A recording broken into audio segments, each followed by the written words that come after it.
Oke, yang berikut lagi kita akan menyambung penjelasan tentang sistem gerak. Bisa diperhatikan pada gambar. Ini adalah tampilan beberapa jenis tulang yang ada pada tubuh manusia dengan fungsinya masing-masing. Namun pada slide ini kita akan membahas fungsi umum dari jaringan tulang atau rangka pada manusia.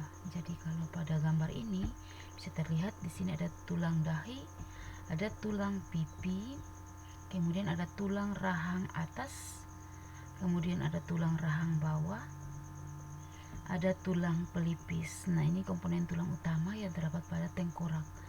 Kemudian ada tulang selangka di atas bahu kita. Yang berikut dari bagian sini ini adalah tulang rusuk. Kemudian pada bagian tengah tulang rusuk ada tulang dada. Kemudian pada bagian ujung tulang dada ini biasa disebut tajuk pedang. Jadi dia sedikit meruncing, tajuk pedang. Kemudian ada tulang belikat. Ini yang ke arah belakang. Kemudian ada tulang untuk tulang gerak, anggota gerak ini merupakan anggota gerak atas. Anggota gerak atas atau tulang lengan atas. Kemudian ada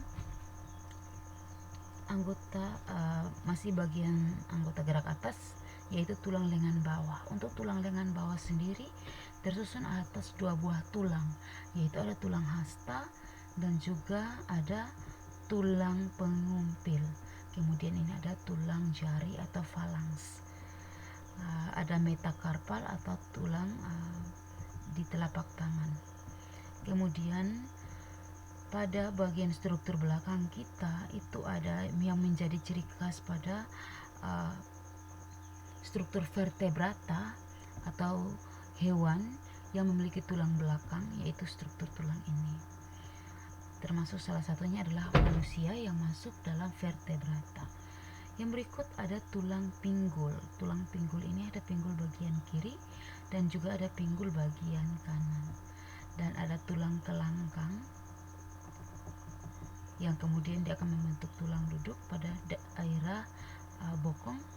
Kemudian ada anggota gerak bawah, yaitu meliputi tulang pada kaki kita. Nah, ada tulang paha, ini namanya tulang panjang. Kemudian ada tulang panjang untuk anggota gerak bawah. Yang berikut adalah tulang kering pada bagian depan dan pada bagian belakangnya tulang betis. Kemudian ada tulang tempurung lutut dan juga ada uraian tulang pada jari-jari kaki.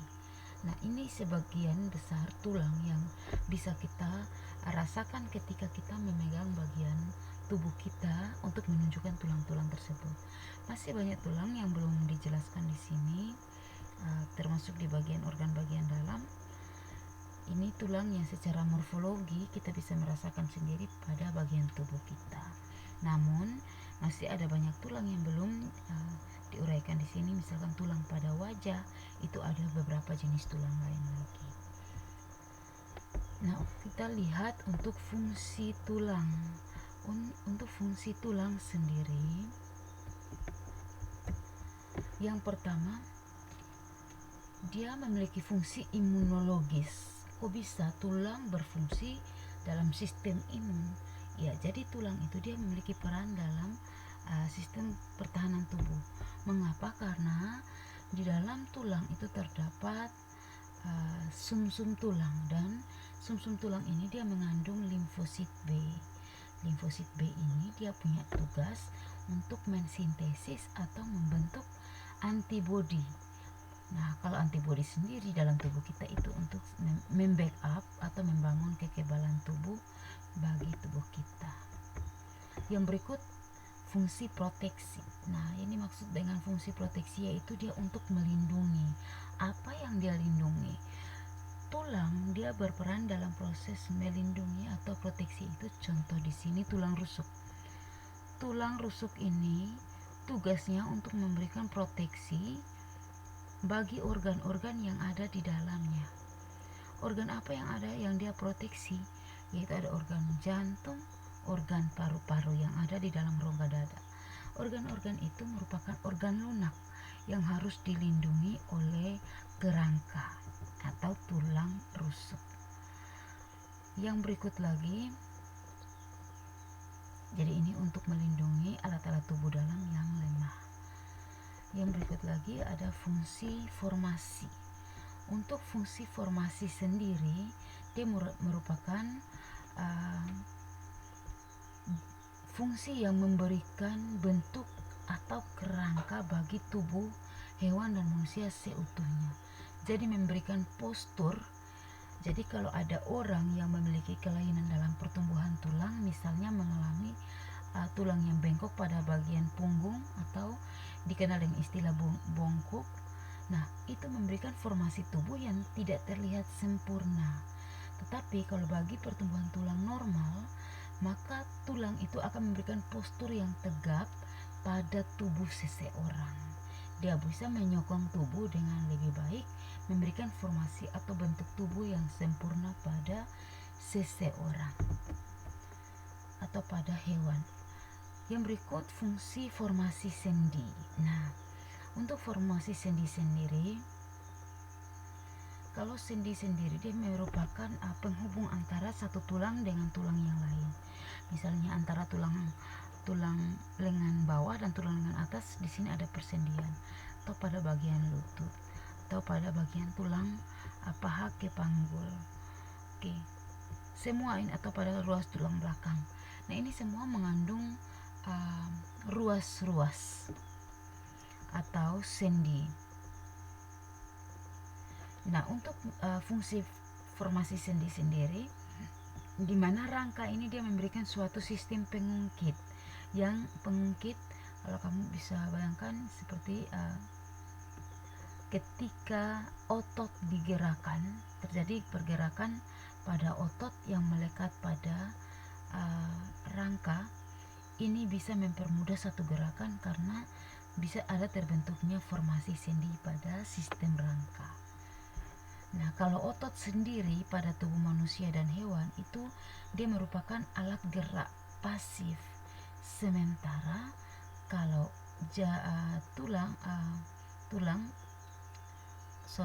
tulang sendiri dia itu merupakan alat gerak pasif. Kemudian otot tidak bisa digerakkan juga kalau tidak ada tulang. Jadi ketika otot dan tulang itu bekerja sama, maka terjadilah pergerakan yang aktif, tidak menjadi satu bagian yang pasif lagi, tapi bisa melakukan satu pergerakan atau bisa bergerak aktif. Nah, pergerakan itu sangat dibantu oleh formasi sendi atau penghubung antar tulang. Penghubung antar tulang ini yang mampu menyatukan gerakan antara tulang yang satu dan tulang yang lain, dan otot yang satu dengan otot yang lain pada formasi tulang tersendiri.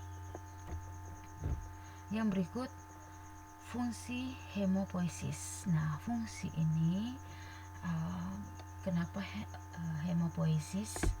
Di dalam sel-sel tulang panjang, misalkan tulang belakang, tulang paha, ini dia mampu menghasilkan sel-sel darah merah. Nah, sel-sel darah merah dan juga sel-sel darah putih serta trombosit, ini dia terbentuk di dalam jaringan tulang yang mengandung sumsum merah.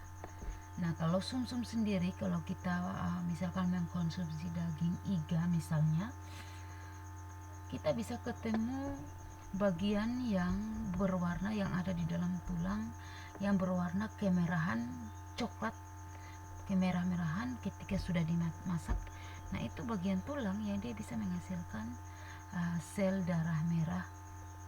Sementara ada bagian sumsum yang mengandung sumsum pada daerah tulang panjang bagian tengah. Nah, itu dia banyak menghasilkan sel darah putih di dalam sumsumnya. Yang berikut kita lihat fungsi sebagai penyimpan kalsium. Sebagai penyimpan kalsium, setiap seperti pada slide sebelumnya, setiap kita makan makanan pasti ada bahan makanan yang mengandung kalsium. Kemana kalsium itu akan pergi?